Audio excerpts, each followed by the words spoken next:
हुजूर बाबा सावन सिंह जी महाराज की जय। परम संत कृपाल सिंह जी महाराज की जय। प्रातःकालीन प्रवचन 30 जनवरी 1968, 30 जनवरी 1968। प्रेम बनाम वासना, भाग 1। गुरु परिसा संगत जी। परम संत कृपाल सिंह जी महाराज ने प्रवचन में फरमाया कि बहुत से लोगों का कहना है कि वे जानते हैं कि प्रेम क्या है। हम सदैव दोहराते हैं कि परमात्मा प्रेम है। हमारी आत्मा भी उसी परमात्मा की अंश है। प्रेम हमारी आत्मा का गुण है और परमात्मा तक वापस जाने का रास्ता भी प्रेम है। प्रेम आत्मा में रचा बसा है और कोई ऐसा चाहिए जिससे यह प्रेम कर सके, जो इससे प्रेम कर सके। यह तो सभी को स्वाभाविक चाहत है। हमारी आत्मा चेतन स्वरूप है और इसका प्रेम महाचेतन परमात्मा से होना चाहिए, बजाय इसके यह संसार और बाहरी चीज़ों से लगी हुई है। परिणाम जहाँ हमारा प्रेम है वहीं हम जाएंगे। आत्मा को तो परमात्मा से ही प्यार करना चाहिए, जो कि हमारे इस हरि मंदिर शरीर में रहता है, परंतु यह जुड़ी हुई है शरीर से, इंद्रियों से, बाहरी आनंद एवं लालसाओं से। यही कारण है कि हम दास बनकर रह गए हैं। हम बार बार जन्म लेते हैं क्योंकि हम संसार से जुड़े हुए हैं। यदि हमारी आत्मा परम शाश्वत करण कारण प्रभु सत्ता से जुड़ जाए तो यह मुक्त हो जाएगी, जन्म मरण के बंधनों से आज़ाद हो जाएगी। प्रेम और वासना में अंतर यह है कि सच्चा प्रेम कभी टूट नहीं सकता। इस शरीर को त्यागने के उपरांत भी सच्चा प्रेम खत्म नहीं होता।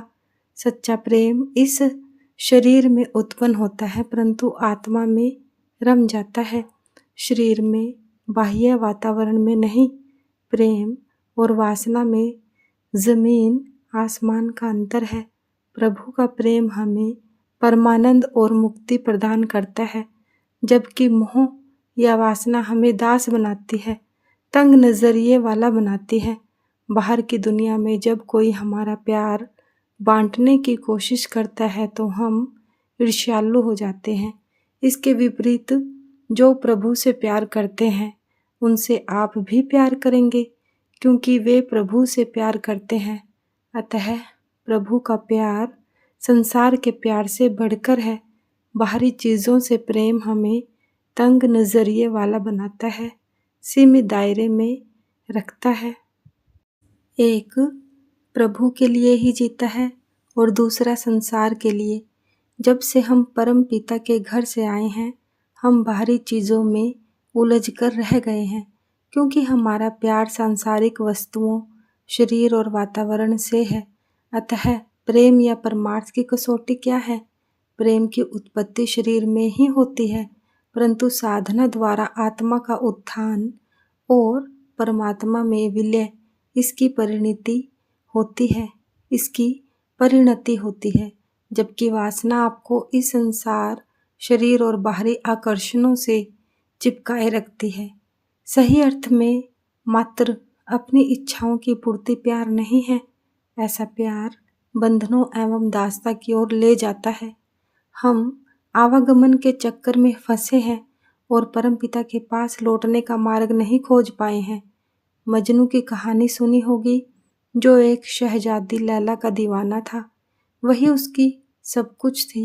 मुसलमानों में यह प्रथा है कि अल्लाह के दीवाने को खिताब से नवाजा जाता है। एक बार मजनू से पूछा गया कि इस खिताब का हकदार कौन है। उसने जवाब दिया कि खिताब की सही हकदार लैला है, जिसे वह प्यार करता है। वह उसके प्रेम में इतना दीवाना था कि एक बार लैला की गली से गुजर रहे कुत्ते के पांव भी चूमने लगा था। इससे हम यह सबक ले सकते हैं कि प्रभु या सतगुरु के प्रेमियों को एक दूसरे से प्रेम करना चाहिए। यह स्वाभाविक भी है।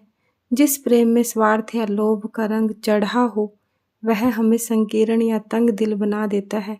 आप चाहोगे कि जिस व्यक्ति को आप चाहते हो उसे कोई दूसरा ना चाहे, परंतु अगर आपका प्यार परमात्मा से होगा तो स्वतः वह भी आपको प्यारा लगेगा। जिससे प्रभु से प्यार हो। प्रेम और वासना में कितना अंतर है। जब मजनू को बताया गया कि लैला की मृत्यु हो गई है तो उसने कहा, नहीं, वह नहीं मर सकती, वह कैसे मर सकती है। जब उससे कहा गया कि वास्तव में उसकी मृत्यु हो गई है तो उसने कहा, तो क्या यह सच है? यही सबके साथ होता है, तो फिर मैं ऐसी चीज़ से प्यार क्यों करूं जो क्षण भंगुर है। और वह सही रास्ते हो लिया। अतः वही प्रेम है जो परमात्मा से हो, परम चेतना से हो। यह शरीर त्यागने के बाद भी वह प्रेम आपको ना त्यागे। सांसारिक प्रलोभनों या इच्छा पूर्ति के उद्देश्य से किया गया प्रेम, प्रेम ना होकर मोह है, वासना है। पैगंबरों ने प्रेम को नदी के ऊपर बंधे पुल की संज्ञा दी है, जिसके सहारे हमें नदी पार करनी है। उद्देश्य तो पार करना है, ना कि पुल के ऊपर खड़े रहना। सदैव परमात्मा से आपको प्रेम भव सागर पार करने के लिए है, उसकी संगत से फायदा उठाने के लिए है, जहाँ प्यार की किरणें फूट रही हैं। यदि आप उसके प्रेम को ग्रहण कर पाते तो आपका प्रेम सच्चा है। यदि आप बाहरी दुनिया एवं शरीर से ही चिपके हुए हो तो माफ करना, यह प्रेम नहीं है। वही प्रेम मुबारक है जो महाचेतनता से है, परमात्मा से है। यदि शरीर से है तो यह सिर्फ दास्ता है, बंधन है, मोह है। आप आवागमन के चक्कर में ही फंसे रहोगे, क्योंकि जहाँ आशा तहाँ वासा, यह फर्क है दोनों में। गुरु अमरदास जी ने कहा है, हम सतगुरु से प्यार करें क्योंकि वह प्रभु प्रेम से मदमस्त है। ऐसे सतगुरु की संगत में आपको प्रभु की अनुभूति होगी, उससे आपकी आत्मा प्रेरित होगी और प्रभु प्रेम की ओर बढ़ चलेगी। गुरु के अंतर स्थित परमात्मा से प्यार करो, वही वह पुल है जिससे आप संसार सागर पार करके प्रभु से मिल सकते हो। चेतन तत्व होने के नाते प्रेम आत्मा का सहज गुण है। यदि इसे महाचेतनता की तरफ मोड़ दें तो यह सच्चा प्रेम है। इसी से आपको स्थायी शांति परमानंद प्राप्त होगा। यदि आत्मा शरीर संसार और इंद्रियों से जुड़ी हो तो यह बंधनों में जकड़ी जाएगी। परिणाम जहाँ यह जुड़ी है वहीं बारंबार आएगी जाएगी। अतः प्रेम तो अच्छा है, यहाँ तक कि जहर भी अच्छा है, यदि उसका प्रयोग थोड़ी मात्रा में शरीर को ठीक करने के लिए किया जाए, परंतु उसका दुरुपयोग करोगे तो मृत्यु निश्चित है। सच्चा प्रेम परमात्मा से होता है या सतगुरु से, उसमें बसे परमात्मा से, ना कि उसके भौतिक शरीर से। यदि आपका प्रेम भी ऐसा ही है तो आपका कल्याण है, नहीं तो पतन। यह बहुत ही नाजुक विषय है। हमें जानना चाहिए कि हमारी स्थिति क्या है, किधर को हमारा रुख है। किताबों में इन बातों का उल्लेख तो है, पर बहुत स्पष्ट शब्दों में नहीं। अब आपको प्रेम का वास्तविक अर्थ स्पष्ट हो गया होगा। प्रेम आत्मा का गुण है, परंतु हमारा लगाव संसार के साथ है। परम चेतन परमात्मा के बजाय इसका लगाव भौतिकवाद से हो गया है, संसार से हो गया है। प्रेम तो संसार सागर से महाचेतन परमात्मा के पास पहुंचने के लिए पुल के समान है। अगर सांसारिक चीज़ों से प्रेम करोगे तो संसार से जुड़ोगे, सतगुरु से जुड़ो, परमात्मा से जुड़ो। वह प्रभु प्रेम से मदमस्त है, उसका प्याला छलक रहा है। उसके करीब बैठकर प्रेम की तरंगे आप तक पहुँचेंगी। परिणाम स्वरूप आप भी प्रभु प्रेम में लीन हो जाओगे।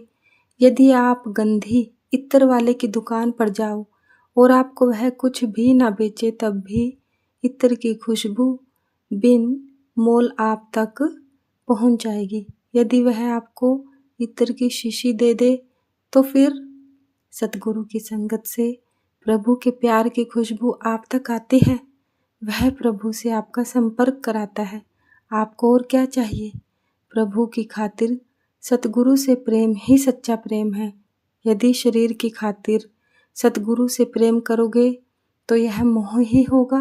याद रखो, सतगुरु रूहानी मंडलों में पहुंचने के लिए पुल की तरह काम करता है।